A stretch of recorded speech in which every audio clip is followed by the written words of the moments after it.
Bonjour à toutes et à tous, bienvenue Bonjour, sur cette nouvelle conférence. bonjour à tous.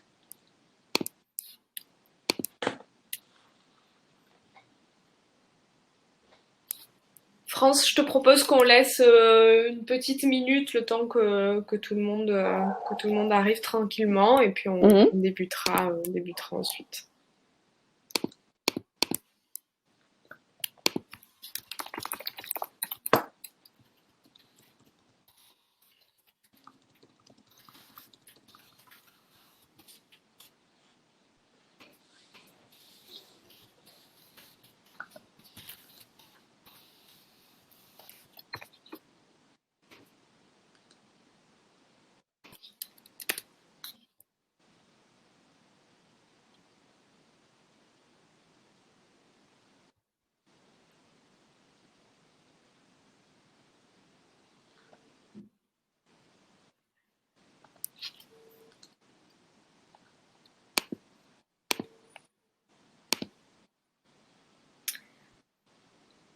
Le panel est très féminin ce soir, je remarque. Comme quoi le tourisme, c'est très genré.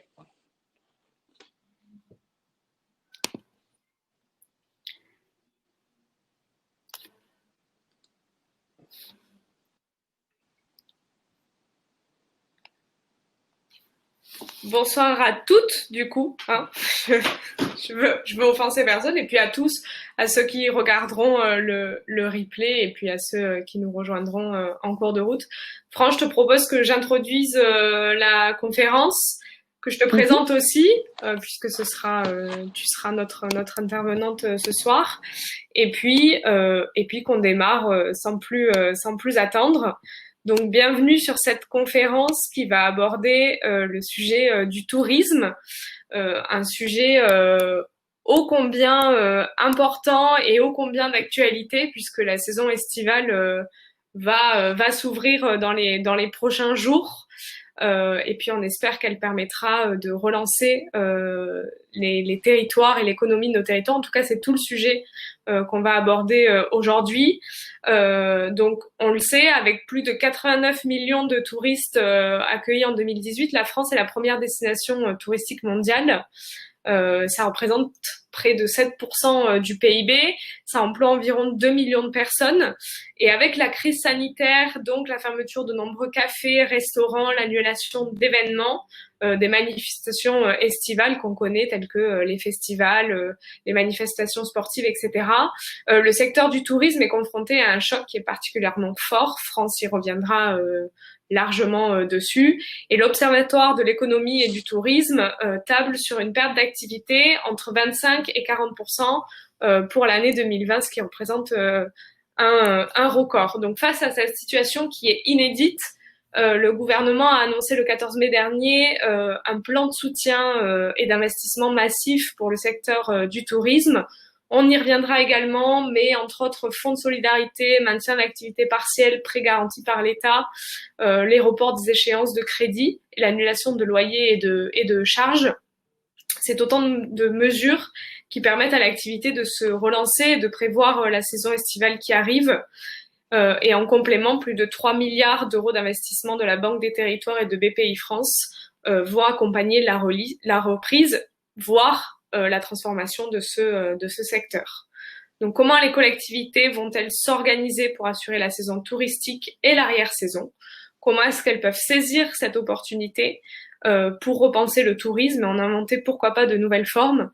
Et enfin, comment est-ce qu'on réfléchit aux prochaines saisons à venir?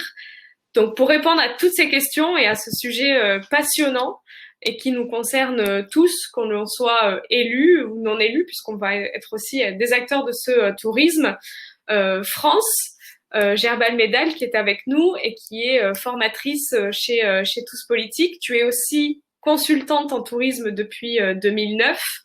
Et après 17 ans d'expérience dans le tourisme institutionnel, tu as créé ton bureau d'études AOC Tourisme pour accompagner les territoires dans leur mise en tourisme et développer leur attractivité.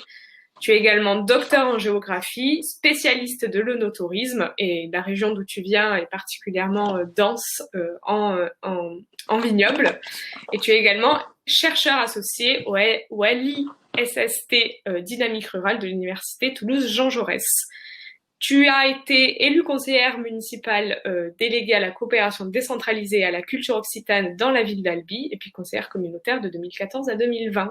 Merci beaucoup. Est-ce que j'ai oublié quelque chose dans ta présentation?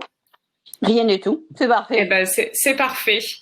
Donc, comme d'habitude, cette conférence va se dérouler en deux parties. Une première partie où je vais poser les questions à France pour qu'on défriche un petit peu le sujet et puis pour qu'aussi on vous donne les clés de cette actualité et puis des pistes également de réflexion. Et on prendra ensuite vos questions. Donc, n'hésitez pas à nous les poser si vous avez des questions sur la façon dont le tourisme va s'organiser cet été et les années à venir. On essaiera d'y répondre le plus précisément possible. Donc l'idée, France, dans cette toute première partie, c'est de donner un aperçu de la situation actuelle du secteur du tourisme. Est-ce que tu peux nous faire un rappel global des difficultés éprouvées par les territoires et surtout nous dire en fait d'abord qu'est-ce que recouvre la notion du tourisme? Alors, avec plaisir. La première chose, c'est que quand on parle de tourisme, généralement, on a tendance à parler des 89 millions d'arrivées de touristes étrangers en France. On ne comptabilise pas là-dedans le tourisme métropolitain, qui est une part très importante de notre consommation touristique, le tourisme intérieur, et qui recouvre deux formes. Parce que lorsqu'on parle de tourisme, on parle de séjours de plus de 24 heures et de moins de 3 mois. Et donc, il faut qu'il y ait déplacement pour qu'il y ait tourisme, et il faut qu'il y ait une motivation qui a été classifiée par l'Organisation mondiale du tourisme. Ça peut être le loisir, la culture, c'est le premier motif, le fait d'aller en famille, par exemple. Ça peut être la religion. Et en France, on a beaucoup de sites qui sont impactés par ce tourisme de religion, que ce soit les chemins de Saint-Jacques-de-Compostelle, Lisieux, Lourdes, c'est quand même un fait touristique fort.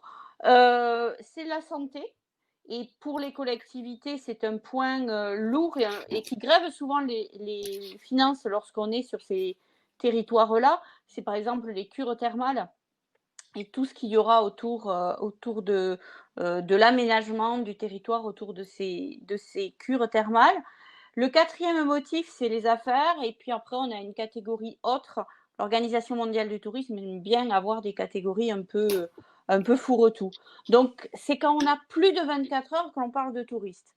Souvent, on a aussi un tourisme qu'on appelle universitairement excursionnisme, qui sont les gens qui viennent à la journée. Et ça, dans les territoires, c'est vraiment très fort. Je suis toulousain, je vais passer une journée à Cahors pour visiter.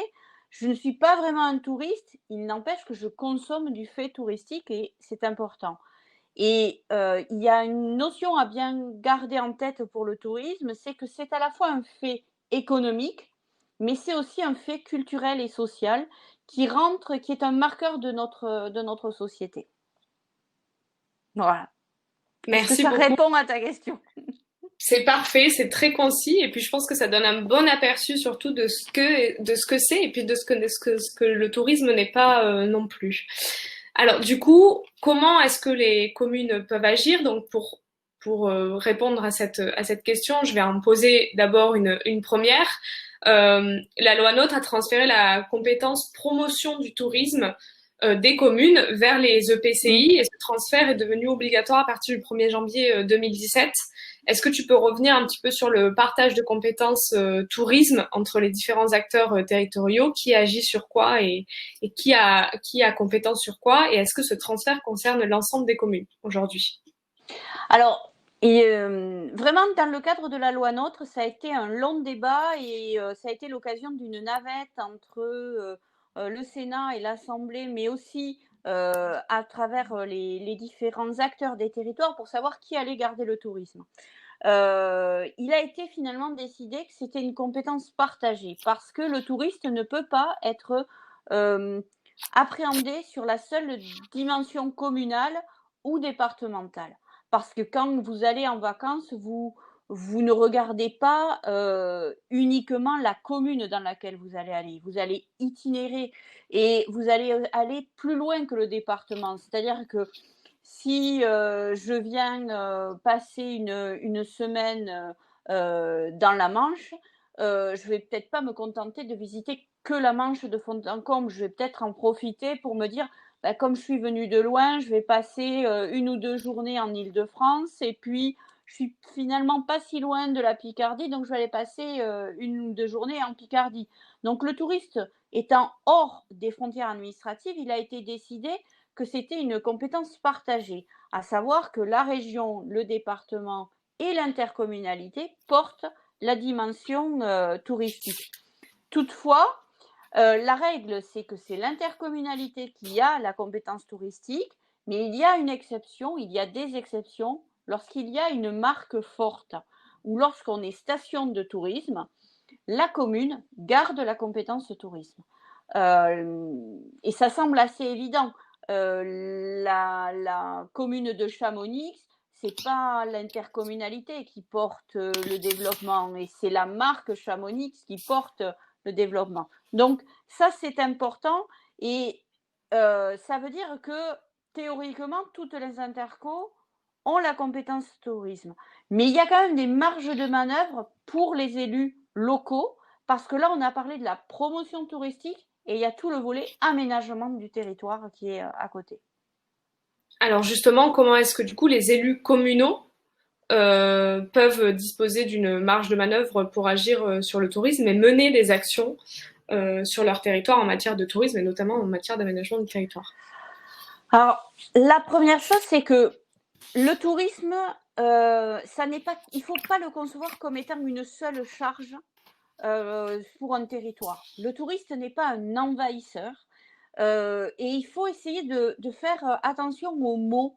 En ce moment, on parle beaucoup de tourisme de masse qui serait à proscrire. Il faut bien voir que derrière la notion de tourisme de masse, c'est surtout l'accessibilité pour tous au tourisme. Avant 1950, effectivement, il n'existe pas de tourisme de masse. Mais le tourisme existe et il n'est réservé qu'à des élites. Donc, lorsqu'on parle de tourisme de masse, c'est aussi l'accessibilité pour tous. Et dans ce pour tous, l'élu au tourisme, il a un rôle à jouer. D'abord, vérifier que tout le monde dans sa commune a accès au tourisme. Ça peut être une action vers la sortie du territoire et puis c'est une action vers l'entrée du territoire parce qu'accueillir des personnes, c'est garantir leur sécurité, c'est garantir leur accès à des biens précis. Maintenant, on sait que les touristes, par exemple, sont très attentifs à avoir du Wi-Fi gratuit un peu partout dans les villes, à avoir des réseaux de communication facilités, à avoir des routes, de l'accessibilité. Il y a vraiment toute une démarche d'aménagement du territoire. Et il y a un petit label qui est important, qu'il vous faut garder en tête, c'est le label tourisme et handicap.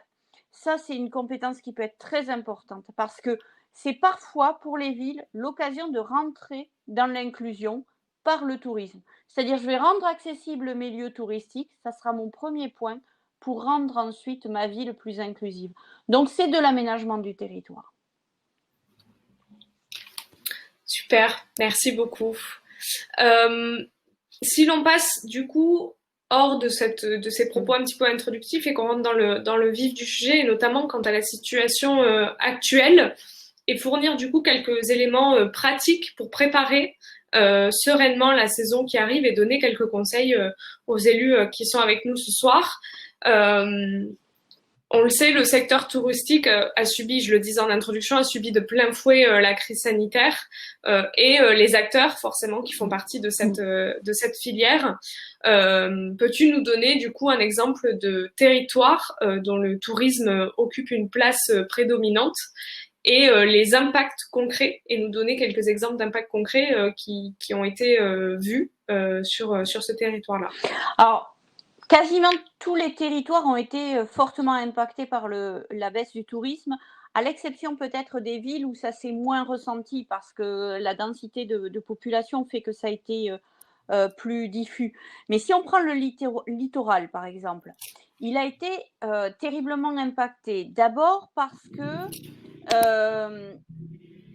si le littoral vit à l'année, c'est parce qu'il y a une activité économique pendant la saison qui permet d'ouvrir les commerces pendant le reste de l'année. Donc, en l'absence de cette manne, il y a certains établissements qui ne réouvriront pas et donc on a un peu plus de mal à appréhender l'hiver prochain. C'est les emplois, et les emplois des jeunes notamment. Le tourisme, c'est un des gros pourvoyeurs de l'emploi étudiant. C'est un moyen de financer les études pour beaucoup d'entre eux. Si je prends le territoire avec lequel je travaille en ce moment sur Gorge-Cos et Cévennes, qui est un territoire ultra rural du côté du sud Lozère, l'absence de tourisme fait que, par exemple, les maisons, les résidences secondaires n'ont pas été entretenues. D'habitude, au printemps, les propriétaires de résidences secondaires font entretenir, lancent des petits travaux, font venir l'artisan pour refaire une chaudière, pour refaire un peu d'électricité, pour aménager. Ça, ça se voit pas dans les comptes du tourisme parce que l'artisan, il n'est pas compté dans l'économie touristique. Il n'empêche que comme les personnes n'ont pas pu venir en résidence secondaire, elles n'ont pas lancé ces travaux-là. Et donc l'impact a été plus fort. Et ce qui a toujours été très difficile pour le tourisme, c'est d'arriver à quantifier sa part exacte. On parle de 7% du PIB, mais ça, c'est vraiment la partie émergée, c'est-à-dire ce qu'on voit immédiatement, la restauration, le bar, l'hôtellerie, l'aviation, le transport. Mais il y a tous ces petits emplois qui sont derrière. Sur un autre territoire très rural en Quercy, on avait travaillé avec les élus pour 11 emplois directs du tourisme, c'est-à-dire des gens qui sont à l'office de tourisme ou dans un café ou un restaurant. Il y a presque 100 personnes qui travaillent de manière indirecte, c'est-à-dire dont les revenus sont impactés à plus ou moins, à plus de 50% par le fait touristique. C'est-à-dire si le fait touristique n'est pas là, le revenu baisse. Et ça, c'est quelque chose qui a été mal pris en compte pendant longtemps. Donc on voit bien qu'il y a une fragilité qui a été instaurée par la baisse du tourisme. Mais fort heureusement, il y a aussi des tas de choses positives. Le tourisme ne s'est pas laissé effondrer. Et il y a eu beaucoup, beaucoup, beaucoup de réactivité et de propositions nouvelles pour aller chercher de nouvelles clientèles. Alors justement, la transition est parfaite. On a vu qu'il y avait des visites virtuelles de monuments, de musées, des spectacles en ligne, des retransmissions, etc. Il y a beaucoup du coup d'initiatives quand même qui sont nées pendant le confinement pour limiter les impacts économiques sur les structures et sur les événements. Est-ce que tu peux nous donner un ou deux quelques exemples de bonnes pratiques qui ont été menées pendant le confinement? Alors, la première qui s'est vue assez rapidement, ça a été Fenêtre Sûre. L'idée a été de donner envie aux gens. Alors, quand on choisit une destination touristique pour ses vacances, généralement, c'est par recommandation. C'est le premier moyen. C'est-à-dire que vous avez des amis réels ou virtuels qui ont découvert une destination et ça vous donne envie d'y aller.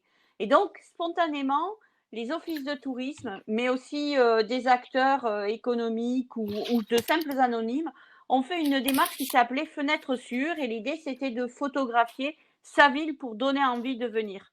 En disant, quand on réouvrira, venez voir, voilà moi ce que je vois de chez moi, voici le monument que je vois, voici la qualité de vie que j'ai chez moi. Il y a eu Fenêtre Sûre, il y a eu des visites virtuelles dans les musées, dans les villes aussi, avec des guides qui se sont promenés avec des webcams ou des GoPro pour pouvoir faire voir un petit peu le territoire. Il y a beaucoup d'offices de tourisme aussi qui, comme à la montagne, ont décidé de mettre en place des webcams sur leur site internet pour pouvoir montrer ce qui se passait dans leur ville. Alors, ça se fait beaucoup dans les stations depuis longtemps. C'est-à-dire que vous allez sur n'importe quelle station de ski, généralement, on vous montre une webcam qui est en bas de piste ou en haut de piste pour voir s'il y a de la neige, pour donner envie de ça. Là, ça s'est ouvert pour montrer aussi des monuments, pour montrer une qualité de vie, pour montrer l'ensoleillement, pour faire une fenêtre là aussi sur l'extérieur. Et puis, chez moi ici, il y a une activité qui était programmée avant le Covid et qui finalement a été accélérée pour le Covid et qui s'est très bien passée, c'est Albicraft. Sur le modèle de Minecraft, il y a eu des codeurs qui ont refait la ville. Et donc, on pouvait faire une visite virtuelle d'Albi dans le style Minecraft et donc toucher des clientèles plus jeunes, leur donner envie de venir voir la ville ensuite en réel. Donc, il y a eu pas mal d'initiatives sur la com pour montrer ce qui se passait. Et là, on voit émerger aussi d'autres choses qui sont comment on va pouvoir rassurer. Et donc, on voit arriver des images de gens en train de faire le ménage dans les hôtels, dans les offices ou autres. La face cachée finalement du tourisme, parce que le ménage se faisait avant, qui est mis en avant maintenant. Voilà. Et du coup, est-ce que ce sujet-là ne va pas venir, alors on est au début, hein, les élections ont été terminées pour certaines communes et sont en cours dans d'autres dans 10 jours et auront lieu dans 10 jours. Est-ce que justement, c'est pas un sujet qui aujourd'hui va devenir un sujet central dans cette prise de fonction, dans ce début de mandat? Est-ce que c'est pas un sujet dont il faut se saisir en tant que tel pour la stratégie de son territoire? Si, parce que le tourisme est en fait a deux impacts très forts. Non seulement ça participe de l'attractivité territoriale, et donc c'est parce qu'il y a du tourisme que l'on va attirer ensuite des gens qui vont venir vivre là, soit parce qu'ils ont envie de changer de vie, soit parce qu'ils ont envie de s'implanter, de créer une entreprise. Et Jean Biard, le sociologue, fait un travail très intéressant sur la comparaison des cartes de l'attractivité de l'Ouest français et du Sud, et notamment des grandes métropoles qui se sont développées dans les 20 dernières années, et la carte du développement touristique. Des villes comme Nantes, Bordeaux, Toulouse, Montpellier, pour citer que les 4 métropoles, elles sont devenues attractives parce que touristiques, ou elles sont devenues touristiques parce qu'attractives. Les deux se sont vraiment rassemblés, se sont retrouvés. Et en fait, cette attractivité touristique et cette attractivité territoriale, c'est un enjeu dans les territoires pour le développement. Et puis, pour les territoires plus ruraux ou de montagne, c'est aussi un maintien. Le tourisme permet de maintenir l'activité résidentielle pendant des périodes non touristiques. Et l'épicerie locale, s'il y a assez de touristes pendant l'été pour la faire vivre, elle pourra tenir pendant l'hiver, même si elle sait qu'elle ne fera pas son chiffre et que voilà, l'un va compenser l'autre. S'il n'y a plus de tourisme ou s'il y a une baisse de tourisme, elle aura du mal à ouvrir l'hiver parce que ce n'est pas avec les 100-150 habitants du village qu'elle va arriver à tenir. Donc c'est vraiment important pour le touriste pour l'élu au tourisme de se saisir de ces deux enjeux d'attractivité territoriale et de maintien de l'activité résidentielle. Et puis, il y a un troisième enjeu. Le tourisme, c'est souvent associé au patrimoine, et la préservation du patrimoine, c'est aussi quelque chose qui incombe aux élus locaux et qu'il faut accompagner. Alors justement, on voit que les élus locaux n'ont pas attendu la levée du confinement pour penser la saison touristique qui arrive et pour stimuler le retour de la clientèle française, voire compenser le manque de la clientèle internationale. Donc on voit un petit peu fleurir des campagnes promotionnelles, les soutiens financiers, les plans d'urgence qui ont été mis en place par le gouvernement, et puis les partenariats et les collaborations entre différents territoires ou différents acteurs au sein d'un même territoire. De manière générale, et puis là d'autant plus, comment travailler avec les acteurs du territoire pour préparer la saison et quelles sont les bonnes pratiques pour mettre un petit peu la machine en route.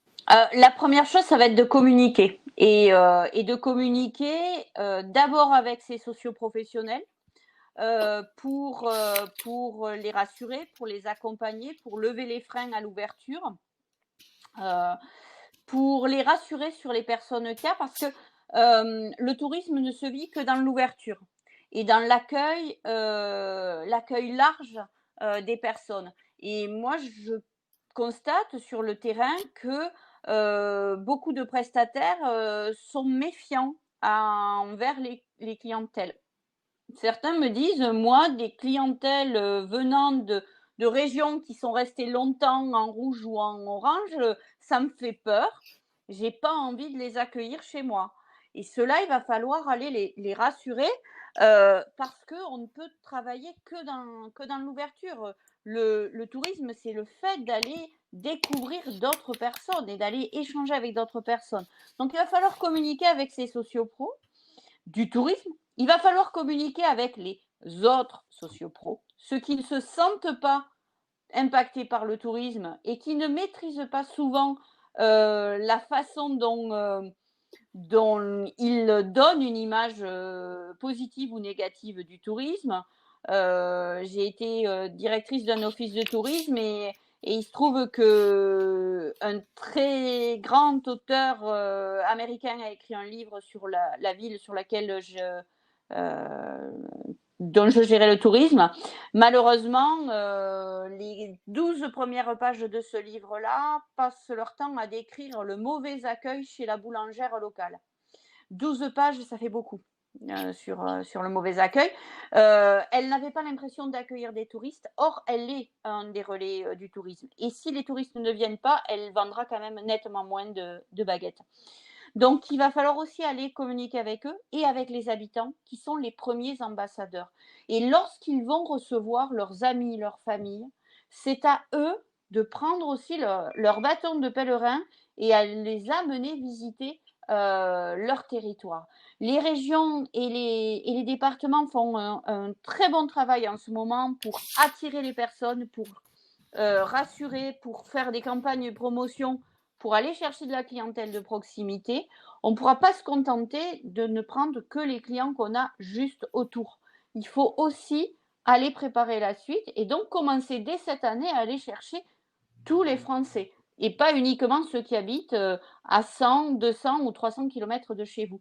Il faut vraiment que l'élu puisse travailler là-dessus et les offices sont le bon interlocuteur pour l'élu pour pouvoir travailler cette promotion et cette communication. D'accord. Bah, je crois que tu viens en plus du coup de répondre à la façon dont les élus pouvaient rassurer la population, sauf si tu as d'autres éléments à nous préciser Non, là-dessus. non, pas forcément. Ok. Voilà, plus travailler avec l'office et peut-être inviter les habitants à aller dans leur office. Ça serait déjà voilà, qu'ils se réapproprient cet outil-là. Alors justement, donc ils vont avoir un rôle central, hein, ces offices de tourisme. Est-ce que tu peux rappeler un petit peu les différents modes de gestion possibles Alors, de ces offices? traditionnellement, depuis le premier syndicat d'initiative qui a été créé à Grenoble il y a un peu plus de 100 ans, 102, 103 ans, c'était des associations.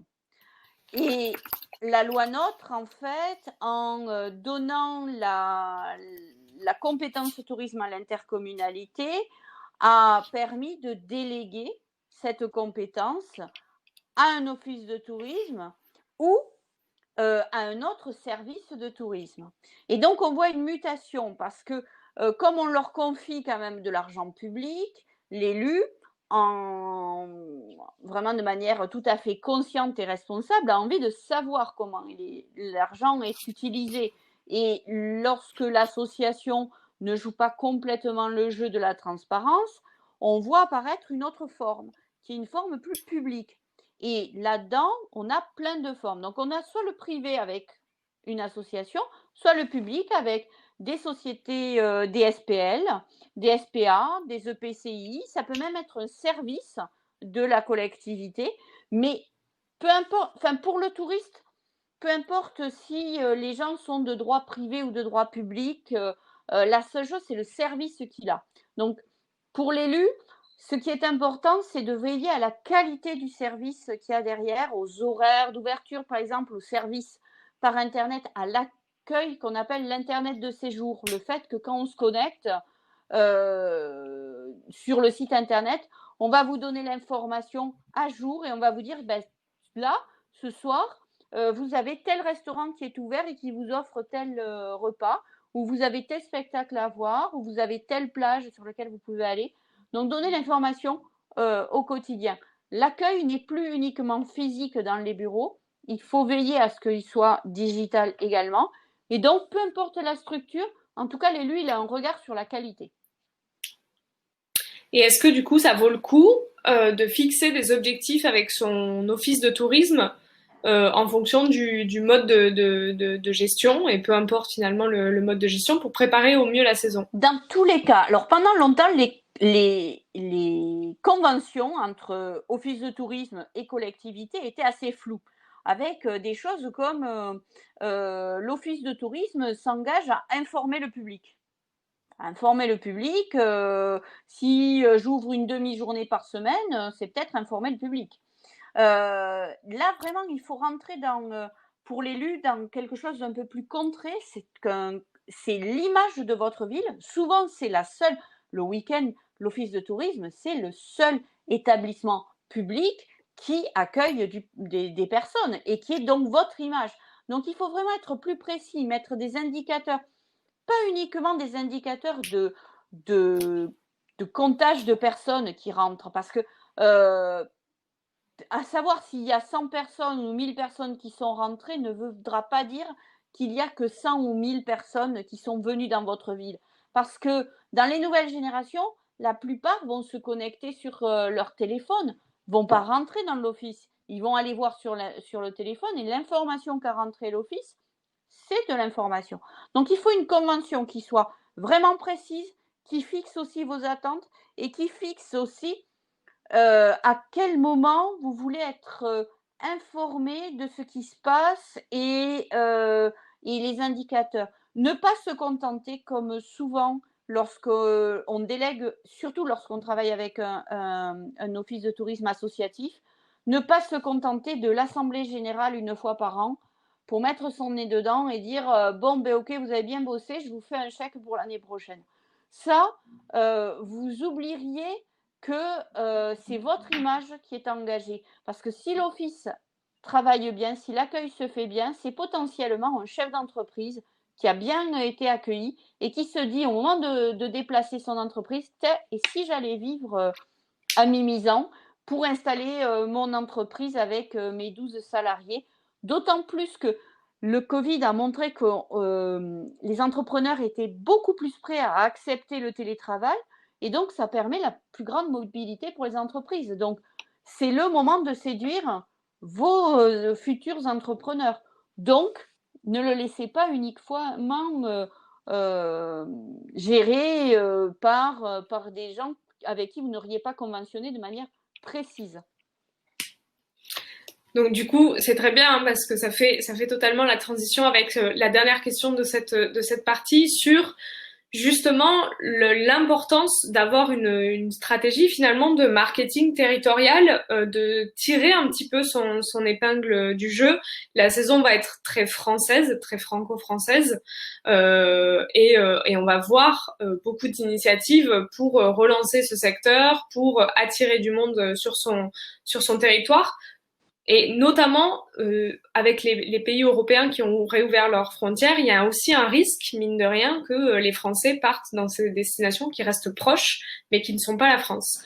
comment vendre la destination France plutôt qu'une autre, et comment du coup amener cette stratégie de marketing territorial, ou en tout cas cette réflexion. Il y a une réflexion à mener avec plusieurs acteurs. D'abord, l'intercommunalité n'est pas une île isolée, elle doit travailler avec le département et la région pour savoir vers quoi aller, vers qui aller chercher. La deuxième chose, le tourisme, c'est un secteur qui est concurrentiel. À l'heure actuelle, on se fait la guerre à l'intérieur de la France. Et c'est très intéressant de regarder les campagnes de pub pour cet été du tourisme. Tout le monde vend la même chose. Venez prendre l'air.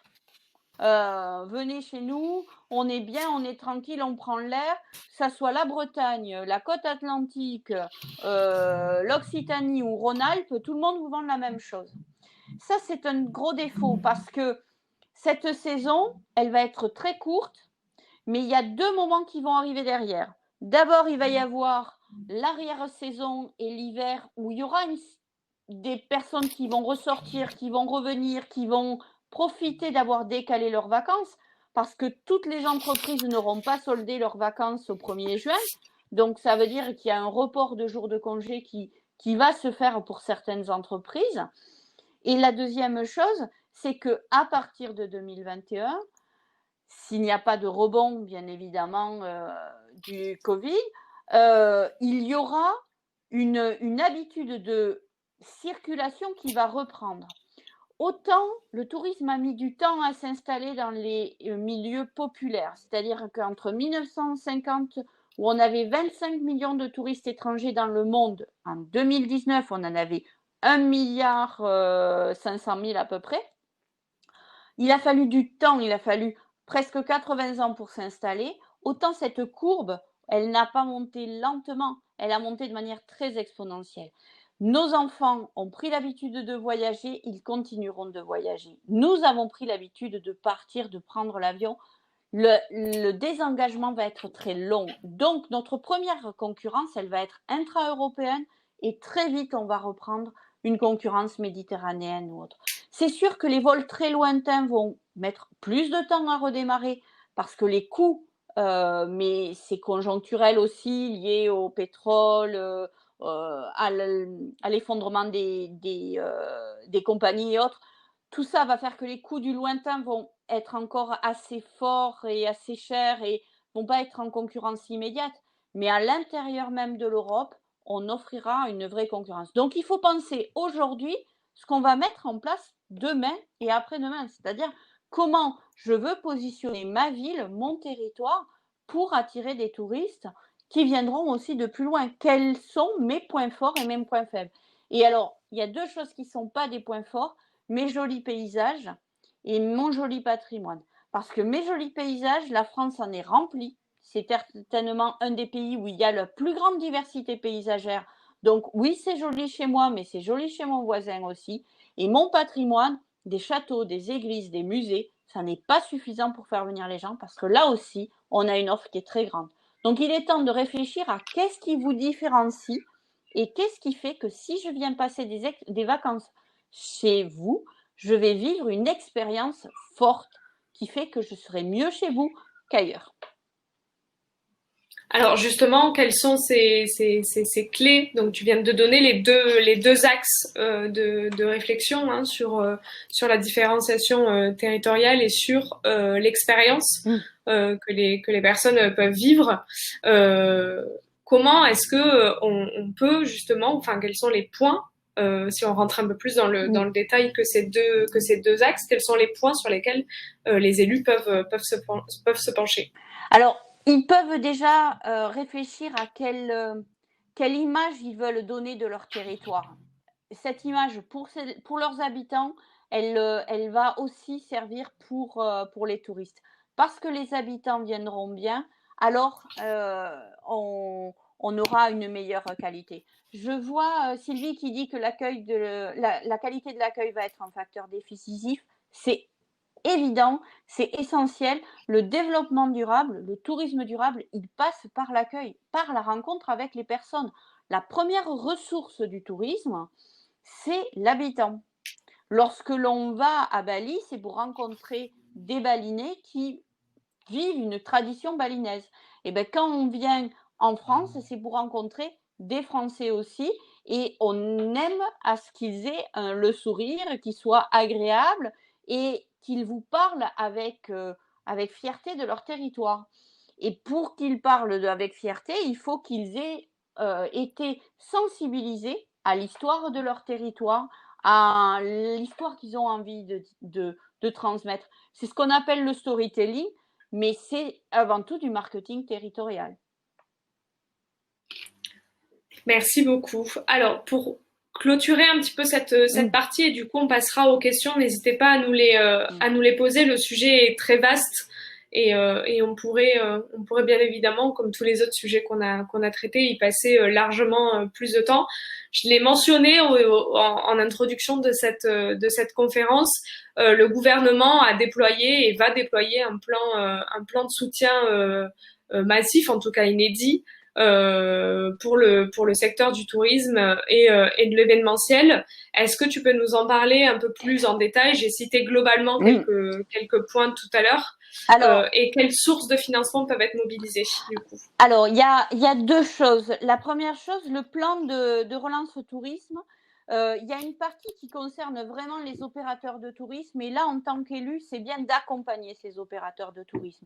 Et il y a une plateforme qui s'appelle Plan Relance Tourisme, qui va donner vraiment pour chacun des acteurs tous les fonds auxquels ils ont droit. Mais il y a une partie aussi sur laquelle vous allez pouvoir jouer et accompagner.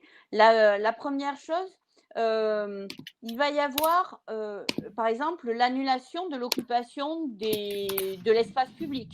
Ça, c'est une décision qui appartient à l'élu, de savoir si on continue ou pas à taxer les terrasses. La réduction de CFE. On peut aller jusqu'à 2/3 d'allègement de la réduction de la CFE. C'est important. Lorsque l'on a aussi la taxe de séjour, alors ça, c'est un outil qu'il faut mettre en place. S'il n'est pas mis en place, c'est vraiment votre premier chantier. Mais cette taxe de séjour, cette année, elle peut être abolie. Alors, quand je dis qu'il faut absolument la mettre en place, c'est une des sources de financement de vos actions touristiques. C'est-à-dire que c'est une taxe qui est collectée par les hébergeurs du territoire et qui permet de reverser cet argent. Donc, c'est entre 20 centimes et maximum 8 euros pour les 5 étoiles, le grand luxe et autres. Donc, on est loin de couvrir le territoire avec ça. Mais ne serait-ce qu'1 euro par visiteur, c'est de l'argent que vous allez réinvestir automatiquement dans le tourisme, qui va être fléché pour le tourisme. Ça vous permettra de savoir combien il y a de visiteurs là, de calculer le panier moyen, de voir aussi qui fait de l'hébergement touristique et quel est le volume que vous devez assurer, entre guillemets, c'est-à-dire les gens qui sont sur votre territoire et qu'il faut protéger aussi en cas d'événement. Et c'est important d'avoir, à un moment donné, des notions comptables. Bon, cette année, vous pouvez alléger là-dessus. Ensuite, vous pouvez avoir un gros volet d'investissement. Et ce qui est intéressant dans le plan relance, c'est qu'il n'y a pas que de l'investissement qui est donné sur de l'hébergement ou sur des loisirs. On peut avoir des investissements beaucoup plus larges. Il ne faut pas oublier qu'en France, on a un outil qui est très efficace qui s'appelle Atout France, qui a deux parties, une partie de promotion touristique et une partie d'ingénierie touristique. Et vous pouvez mobiliser Atout France. L'adhésion vaut le coup si vous êtes un territoire touristique. Et en mobilisant ça, vous pouvez participer à des actions vraiment très fortes. En ce moment, sur les projets d'investissement structurants qui sont accompagnés par France Tourisme Ingénierie, qui est la branche ingénierie d'Atout France, il y a par exemple un parc acrobatique à Saint-Laurent-du-Naromie, il y a l'aménagement d'une gare maritime à Port-Réunion, il y a la Cité de la gastronomie à Tours, il y a des véloroutes et des voies vertes en Bretagne. Donc, on a vraiment quelque chose qui est opérationnel, qui est utile. Et puis, il y a un autre projet. Alors, peu de communes s'en sont saisies, mais il y a un projet d'accompagnement sur la rénovation de l'immobilier de loisirs. Et là-dedans, on a des communes et des stations comme la Grande Motte, comme Saint-Lary, comme le Pays de Saint-Jean-de-Mont, comme Villard-de-Lans, qui se sont dit, il faut qu'on modifie notre façon de faire. Et puis, vous avez entendu parler aussi de la plateforme, l'idée de concurrencer ce qu'on appelle les OTA, les Online Travel Agency, que sont Booking, Airbnb ou autres. L'idée, c'est vraiment d'être le plus près des acteurs et de ne pas prendre les taxes que prennent ces OTA. Parce que Booking est très efficace, ça on n'en doute pas, mais il prélève sur les hôteliers ou sur les hébergeurs plus que la TVA. Ils sont à 30% de commissionnement pour certains et parfois 40% sur certaines périodes. Donc, c'est pas normal que l'État et que nous tous, collectivités, agents, que ce soit les habitants ou autres, nous investissions pour aider les personnes et que ce soit des OTA qui se saisissent de cette manne. Donc, il y a vraiment un accompagnement très fort pour les collectivités. Et puis, c'est le moment de penser au partenariat public-privé, de ne pas financer qu'avec la manne public le tourisme. On peut avoir de la taxe de séjour, j'en ai parlé, des cotisations d'adhérents lorsqu'on a un office de tourisme associatif. On peut vendre des services, on peut inventer des nouveaux services. L'office de tourisme, qui est votre outil opérationnel, il peut peut-être monter une conciergerie et distribuer les clés et faire chercher des femmes de ménage pour faire la transition dans les logements. On peut inventer des tas de choses. Et puis, vous avez la commercialisation des produits touristiques qu'il faut relancer. Donc, plus on créera de services, plus vous ferez rentrer de l'argent privé qui viendront s'additionner aux recettes publiques du tourisme. Merci beaucoup. Je pense qu'on a fait en tout cas déjà un bon panorama des possibilités qu'il y avait pour les collectivités et un bon état des lieux de la situation. On va répondre à la question de Sylvie qui nous demande si les sites web des destinations touristiques, et donc j'imagine notamment des communes, vont pouvoir, donc tu en parlais, hein, éviter la connexion automatique sur booking.com. Alors pour l'instant, rien n'oblige d'aller vers Booking. La seule chose, c'est que ils ont un quasi-monopole et que quand on cherche un hôtel et que l'on passe par les moteurs de recherche traditionnels comme Google, forcément, on va arriver sur Booking. Déjà, amusez-vous à chercher via Ecosia ou Quant, vous verrez que vous ne tombez pas automatiquement sur Booking. Donc oui, on peut se passer de ça, mais il faudra quand même accompagner des choses. Après, personnellement, j'ai rien contre le guide vert Michelin, hein, mais ça reste du secteur privé. Or, c'est bien aussi que l'aménageur, que la puissance d'aménageur garde la main sur cette commercialisation. Peut-être pas à 100% parce que ça ne présenterait aucun intérêt, mais au moins à 50%, avoir la main sur ça. Et je vous invite en tant qu'élu ou futurs élus à regarder comment fonctionne Atout France. Atout France n'est pas un service complet de l'État, c'est un GIE. L'État a une partie, mais tous les grands groupes et les régions et les départements adhèrent et fonctionnent dans le GIE. Et la composition du conseil d'administration d'Atout France est remarquable, ça fonctionne très très bien parce que justement, public et privé se retrouvent sur des intérêts communs. Je ne sais pas si j'ai répondu, si ça correspond. Je pense que oui, Sylvie, si vous êtes toujours avec nous, et je crois que c'est le cas, vous pouvez nous dire si jamais on peut prendre un petit complément sur cette question. En tout cas, s'il n'y a pas d'autres questions, ben voilà, elle vient de nous répondre, donc la réponse a été claire.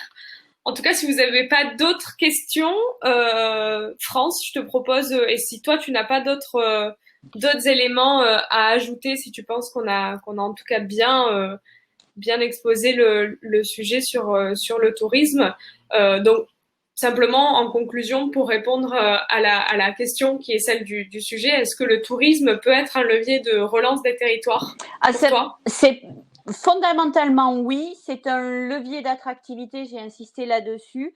C'est un moyen aussi de créer de l'emploi pour les jeunes. C'est de l'emploi qui est non délocalisable, c'est-à-dire qu'on ne va pas déplacer tous les châteaux et toutes les églises de France. Donc c'est vraiment de l'emploi qui est à portée de main, et c'est une des rares branches où on a encore de l'emploi non qualifié, donc qui permet aussi de toucher toutes les couches de la population. Et comme sur les participants aujourd'hui, c'est aussi un secteur qui mérite notre attention sur l'égalité homme-femme, parce que, comme vous pouvez le voir, il y a un homme pour 13 femmes. Dans le tourisme, c'est 81% de femmes pour 19% d'hommes. Et c'est bien dommage, parce que généralement dans les élus, on le confie aux femmes en se disant c'est plus féminin, c'est de l'accueil. Or, saisissez-vous-en, parce que c'est de l'économie, c'est de l'emploi, c'est de l'aménagement du territoire derrière. Donc ça peut être un secteur plus lourd que ne le pensent parfois les élus hommes. Donc la réponse est clairement oui. Oui. Merci beaucoup France pour cette conférence. Merci pour tous ces détails, pour tous ces conseils, pour la saison touristique à venir et pour les autres aussi, hein, parce qu'on ne pense pas uniquement à 2020. Le secteur va beaucoup évoluer dans les prochaines années, en tout cas. Je vous remercie beaucoup d'avoir été là encore ce soir. Et puis je vous donne rendez-vous du coup la semaine prochaine pour une nouvelle conférence sur la santé et sur les solidarités. On parlera des pistes notamment qui émergent après le confinement et maintenant pendant le déconfinement dans les communes et le CCAS, avec notamment Denis Thuriot, maire de Nevers, qui nous fera le plaisir et l'honneur également d'être avec nous la semaine prochaine. Je vous souhaite une très bonne soirée. Encore merci beaucoup France, et je vous dis du coup à la semaine prochaine. Au revoir.